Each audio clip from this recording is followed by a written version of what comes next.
안녕하세요 여러분, 이신동입니다. 반갑습니다. 아이들 키우기 참 쉽지 않죠. 특히 아주 똑똑하고 그리고 창의적인 아이들 키우기가 정말 어렵습니다. 요즘에 이렇게 보면 저한테 상담을 오시는 분들 중에도 아주 창의적인 아이들이 있어요. 그런 아이들 엄마가 참 이렇게 키우기가 버거워하는 걸 많이 볼 수가 있습니다. 똑똑한 아이들 참 키우기가 어렵죠. 보통 아이들이면 참 좋겠는데 이렇게 우수한 능력을 가지고 태어났는데 이런 아이들을 그냥 평범하게 만들어 버릴 수 없잖아요. 그래서 엄마들이 또 아빠들이 잘 지원해 주고 도와줘야 된다고 생각을 합니다. 저도 그런 아이들을 후원하고 지원하는데 열심히 일단 노력하겠습니다. 여러분들, 자, 오늘은 이런 얘기를 해보려고 해요. 어떤 구독자님이 이런 걸 좀 해줬으면 좋겠다라고 그래서 제가 이런 주제를 한번 잡아봤습니다. 영재성을 드러내는 세 가지 정서적 사회적인 특성들입니다. 정서적 사회적인 특성이에요. 그러니까 영재 아이들이 보이는 아주 대표적인 그런 정서적 사회적인 어떤 특성들이 있어요. 제가 따로따로도 설명드렸지만 오늘은 이제 종합적으로 한번 설명을 드려보도록 하겠어요. 영재성을 보이는 아이들, 우수한 아이들이 정서적, 사회적으로 독특한 그런 특성을 보여요. 여러 가지가 있지만 그 중에 대표적으로 세 가지만 뽑아봤는데요. 첫 번째는요, 정서적 과흥분성이에요. 정서적 과흥분성. 이 정서적 과흥분성이라고 하는 거는 뭐냐면은 바로 이 정서적으로 다른 사람하고 굉장히 다르다는 겁니다. 슬픔과 기쁨이잖아요. 슬픔과 기쁨, 공포 이런 건데요. 슬픔과 기쁨과 공포 같은 것이 지나치게 아주 강하다거나 또 지나치게 둔감하다거나 이런 거예요. 슬픔이 너무나 강했다가 또 기쁨으로 가고 또 기쁨이 너무 강했다가 슬픔으로 가고 이런 것이 굉장히 강해요. 한 예를 들면 슬픔이 굉장히 강할 때는 다른 사람이 경험하지 못한 그런 슬픔을 경험하기 때문에 이 사람은 예술적인 어떤 능력을 발휘할 수가 있어요. 여러분들, 우리가 예술가가 돼서 작곡을 하잖아요. 곡을 만들고 그럴 때 슬픈 곡을 만들려고 그러면 사실은 내가 슬픔에 대한 강한 그런 정서적인 느낌을 가져야 돼요. 그래야지 슬픔을 내가 음악으로 설명할 수가 있죠. 보통 사람들이 슬픔을 중간 정도만 느낀다면 이 사람은 굉장히 강하게 느껴요. 그래서 이 영재 아이들이 이런 제가 전화를 받은 적이 있는데요. 어떤 아이가 차를 타고 가는데 엄마랑 이제 학교로 가는데 엄마가 데려다 주는 그런 건가 봐요. 그런데 도로에 고양이가 차에 치여서 죽은 거예요. 그 모습을 본 아이가 울기 시작해가지고 울고 슬퍼하고 그런 것이 일주일 이상을 계속된다는 거죠. 일주일 이상 계속되기 때문에 그것 때문에 엄마가 힘들다고 하는 거예요. 얘는 한번 슬픔에 빠지면 아주 다른 아이들보다 훨씬 오랫동안 간다는 거죠. 그리고 그거에 대해서 굉장히 골똘하게 생각을 한다. 그런 식으로 저한테 전화를 하셨더라고요. 그래서 제가 그게 바로 정서적인 어떤 그 깊은 정서적인 어떤 느낌을 갖는 건데요. 보통 아이들이 경험하지 못한 그런 정서적 과흥분성이라고 그래. 우리 뇌 속에 여러 가지 정보를 움직이는 그런 신경세포들이 있는데요. 이 정서를 관장하는 신경들이 있어요. 이 정서를 관장하는 신경들이 있는데 그 정서를 관장하는 신경이 다른 아이보다 훨씬 더 강렬하고 예민하다. 그런 뜻이죠. 슬픔, 기쁨도 마찬가지예요. 기쁨도. 정말 기쁨. 그래서요, 아주 천재들을 만나면 이렇다 그러죠. 어린아이와 같다 그래요. 어린아이와 같다. 슬픔과 기쁨이 막 왔다 갔다 하고 막 갑자기 이렇게 점잖하게 좀 행동하지 못하고 어른이 너무 아이처럼 행동한다는 거죠. 그래가지고 여러분들 모차르트의 그 아마데우스라는 영화를 보시면은 모차르트는 막 아무 데서나 막 웃고 막 웃어요. 웃기도 하고 막 슬퍼하고. 이거 굉장히 아주 뛰어난 사람인데 어떻게 보면 철부지 같은 행동을 보일 수도 있다는 거죠. 그런 게 바로 정서적 과흥분성이라고 말할 수가 있어요. 그러면서 또 한 가지 측면에서는 뭐가 있냐면은 강한 에너지가 있어요. 높은 에너지와 열정이 있어요. 여러분들 작곡을 하거나 이런 사람들 보면, 유명한 작곡가들 보면 잠을 거의 안 자고 일주일 동안을 곡을 쓴다 그러잖아요. 모차르트도 그런 사례가 굉장히 많고요. 유명한 작곡가들이 그런 사례가 많아요. 정말 열정적이고 정열적이죠. 그래서 이 정서적인 어떤 과흥분성을 보이는 거예요. 여러분들 아이들 중에서도 좀 그런 아이들이 있나 한번 보세요. 우리 아이 중에 정서적으로 정말 민감하다, 우리 아이는 정말 정서적으로 남하고 다르다, 독특하다, 그런 성향을 가진 아이라면 그 아이가 굉장히 우수할 수 있는 거예요. 우수할 가능성이 대단히 높다고 보여지는 겁니다. 여러분들, 우수한 아이들이 이런 정서적인 과흥분성, 과민감성 이런 거를 보여요. 슬픔과 기쁨의 문제, 그 다음에 높은 에너지와 열정 이런 것들을 보이죠. 그 다음에 두 번째는요, 자신에 대한 완벽주의예요. 자신에 대한 완벽주의. 남에 대한 완벽주의 말고 자신에 대한 완벽주의. 이것이 굉장히 강합니다. 완벽주의는 크게는 두 가지로 나눌 수가 있어요. 자신에 대해서 완벽한 거와 타인을 완벽하게 하는 거.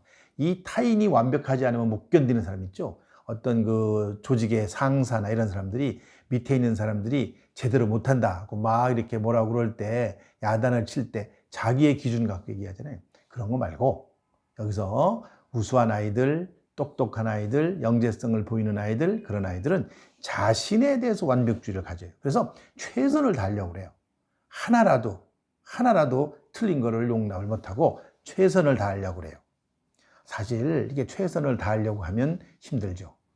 얼마나 힘든지 아시죠? 여러분들, 최선을 다하려고 힘들고 최선의 결과를 만들어내려고 그러면 엄청나게 많은 스트레스와 고통이 따르는 거죠. 그래서 사실 이런 친구들이 보면 높은 기대가 있어요. 기대가 높아요. 기대가 높다 보니까 거기에 맞는 일을 하기 위해서, 거기에 맞는 성취를 얻어내기 위해서 굉장히 많은 일을 해야만 하죠. 그리고요, 또 그렇게 하다가 잘 안 되잖아요. 99%를 요구하는데 잘 안 되잖아요. 그럴 때는 어떤 일이 벌어지느냐? 자기 비하가 와요. 자기 비하.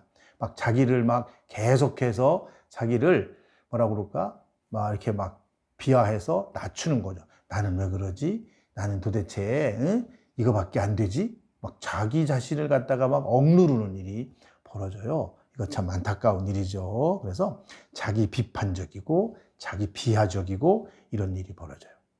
그리고 또 한 가지는 재밌는 게요. 뭐냐면은 타인의 평가에 대해서 대단히 예민하게 반응해요.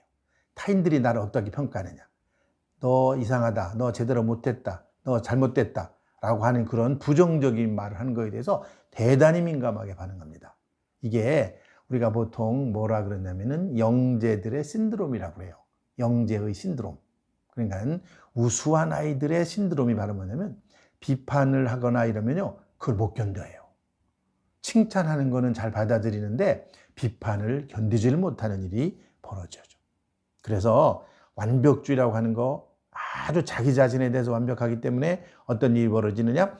최선을 다하려고는 하지만 최선을 다해서 좋은 결과를 얻으면 너무나 좋죠. 그렇지만은 좋은 결과를 얻지 못할 때 어떤 일이 벌어지냐? 자기 비판적, 자기 비하적인, 자기를 막 비하해요. 자기 비하가 강해지면 뭐가 되는 줄 아세요? 자기 자아가 자꾸 낮아지기 때문에 우울해지는 거예요. 우울. 자기 자신이 막 낮아지는 거죠. 여러분들, 우울증이라는 게 영어로 디프레션이잖아요. 디프레션. 내려 밑으로 꽉 누르는 거죠. 그러니까 나 자신이 바닥으로 떨어지는 거예요. 나락으로 떨어지는, 바닥으로 떨어지는 그런 느낌을 갖게 되는 것이죠. 그래서 타인들의 평가, 타인들이 나를 부정적으로 평가하는 것에 대해서 대단히 민감하게 반응하는 이런 영재아 신드롬이라는 걸 경험하게 됩니다. 그래서 이 자기 자신에 대한 완벽주의, 이거 참 우수한 아이들이 드러내는 그런 정서적이고 사회적인 특성이라고 말할 수가 있습니다. 그 다음에 세 번째는 조숙한 도덕성과 정의감입니다. 조숙한 도덕성과 정의감. 어린아이가 아직 초등학교 한 4학년밖에 안 됐어요. 4학년밖에 안 됐는데, 진실이라는 게 뭐냐? 사회적 평등이라는 것이 뭐냐? 이런 거에 관심을 갖는 거예요. 사회적 평등, 진실, 인류애라는 것이 뭐냐? 우리가 인류를 어떻게 사랑해 줘야 되느냐? 아니, 참 어른도 이런 거 얘기하기가 그렇게 쉽지 않은데 초등학교 한 3, 4학년, 심지어 뭐 4, 5학년 이 정도 아이가 이런 거에 관심을 가지고 고민을 하는 거죠. 제가 아는 그런 어떤 교수님의 아이가 있는데 이 아이는 막 세계의 NGO 단체에 그런 데 가입을 해가지고 그런 일을 막 한대요. 그래가지고 아프리카 학생들, 아프리카 아이들을 어떻게 도와줘야 되느냐.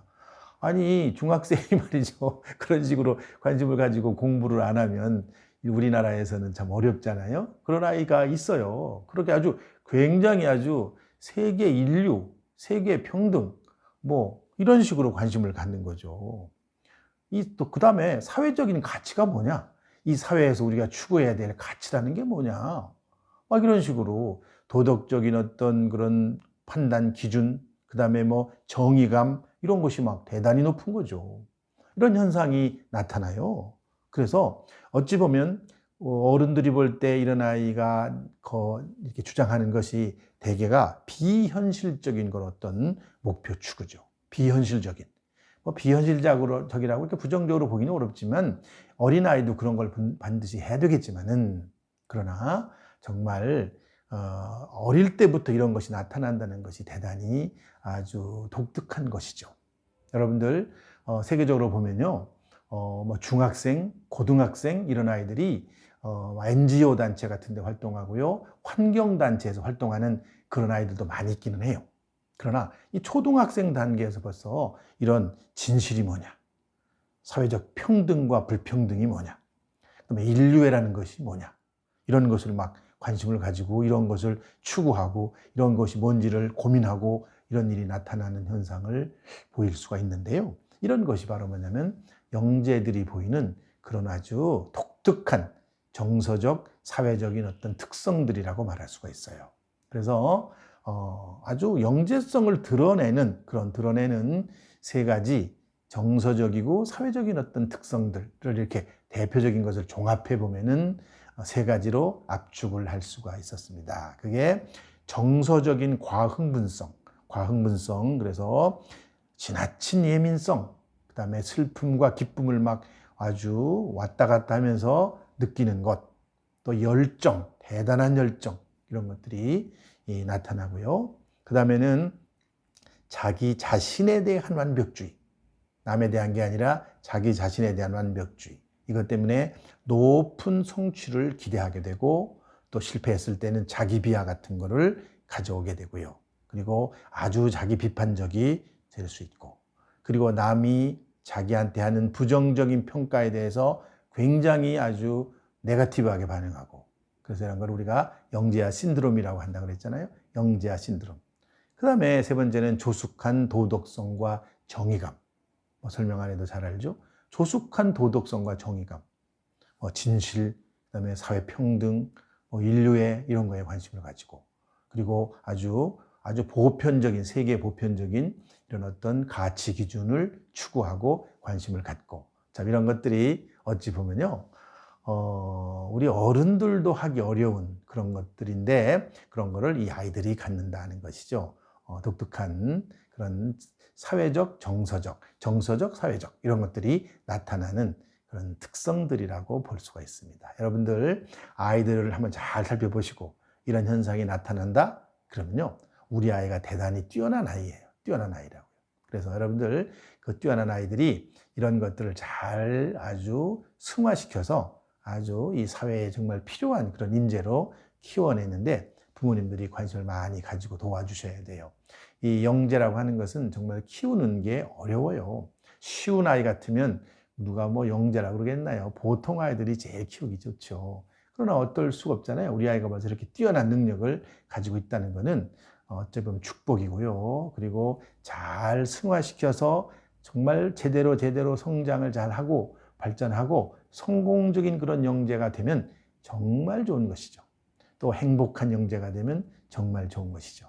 그렇지만은 이런 아이가 잘못 길을 옆으로 삐딱하게 나가기 시작하면 보통 아이들보다 훨씬 더 강렬한 또 큰 그런 사고를 칠 수도 있기 때문에 우리가 늘 걱정을 하는 겁니다. 그래서 여러분들 관심 있게 잘 보시고 우리 아이가 정말 이런 능력을 가지고 이런 정서적, 사회적인 어떤 특성을 보인다면 더 관심을 가지고, 그리고 자료도 좀 찾아보시고, 그리고 공부도 좀 하시고, 그래서 아이를 잘 지원해주는 그런 부모님들이 되면 좋겠다. 늘 그렇게 생각을 합니다. 제가요, 지난번에도 말씀드렸지만 관심들이 많이 가지시는 그런 게 있는데, 우리가 미니 컨퍼런스를 하려고 했어요. 2월 달에. 그래서 쭉 준비하는 시간이 좀 필요해서 2월 마지막 주 일요일 3시에 지금 하려고 합니다. 구체적인 그런 광고는 제가 다음 주쯤에 올릴 생각입니다. 그래서 대충 이제 날짜는 2월의 마지막 날이죠. 2월의 마지막 일요일이고요. 그리고 한 3시쯤 하면은 집에서 편안하게 참여할 수 있지 않을까, 그런 생각으로 그날로 잡아보려고 생각하고 있습니다. 오늘은 여기까지 하겠습니다. 여러분들 다음 시간에 또 뵙겠습니다. 감사합니다.